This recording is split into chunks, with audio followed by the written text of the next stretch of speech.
ತನ ತಗೊಳ್ಳೋ ಹಪ್ಳ.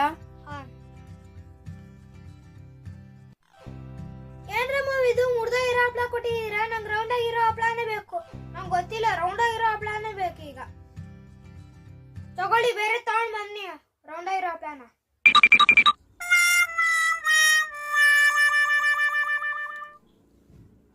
ಓಕೆ, ಸಾರಿ, ಬೇರೆನೇ ತರ್ತೀನಿ.